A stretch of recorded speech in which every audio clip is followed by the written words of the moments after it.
Eh bien, Skip the Red qui est exact au rendez-vous pour le début de cette saison 2018, Ricky. 5e victoire consécutive pour ce cheval.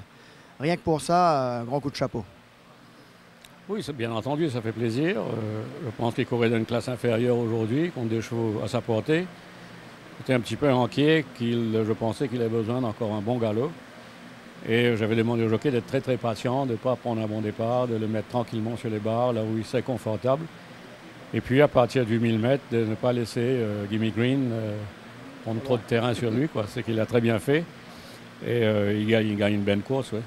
Alors, ça montre aussi la science du jockey. Ceux qui avaient des doutes, parce que la piste du Champ de Mars, on sait qu'elle est tricky. Ça demande quelques temps à certains jockeys de s'adapter. Lui, venant de l'Angleterre, il y a toujours ce grand point d'interrogation, mais lui, il n'a vraiment pas de problème. Bon, je pense qu'on a fait beaucoup de boulot. On a été fait des tours de piste ensemble. Même ce matin, on a fait un autre tour de piste pour bien regarder le terrain et je vais donner des indications pour que justement que ça ne lui prenne pas 4 ou 5 journées avant qu'il ait ses repères. Je pense qu'il a écouté, il a ses repères, donc ça a l'air bien marcher. Alors justement, Ricky, personne ne connaît mieux la piste que vous. Comment vous l'avez vu cette piste? On sent que ça va de mieux en mieux. Un peu de back kick la première course, on sent qu'il y a un peu moins, le soleil était au rendez-vous. On était inquiets au début du meeting. Oui, ce matin quand on a marché sur la piste, moi je pensais que oui, elle est très collante, mais il n'y a aucun problème par rapport à une journée de course, à part le dégât qui sera causé à la piste, bien entendu. Je n'ai jamais eu de soucis, mais il y a certains chevaux, comme je craignais la première course, certains chevaux qui ont une certaine action, qui ne courent pas dans ce terrain-là, ils n'accélèrent pas.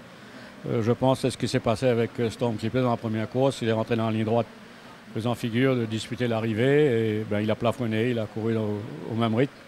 Tandis que Skip the Red, lui, il a déjà couru dans un terrain similaire, donc c'était pas un gros souci pour lui. Quoi. Alors, deuxième victoire pour vous. Les chevaux répondent présents, Ricky. C'est sûr que ça donne confiance. Nos chevaux sont très bien en début de saison. Vous savez, on n'a pas beaucoup de nouveaux, donc il faut essayer de remporter des victoires avant que tous ces monstres qui ont été achetés viennent en piste. Et pour l'instant, ça va bien. Je pense que les chevaux courent bien, c'est le principal. Alors, un mot sur One Cold Dude, un cheval que énormément de turfistes tiennent à cœur. Qu'est-ce qu'on peut s'attendre de sa rentrée aujourd'hui?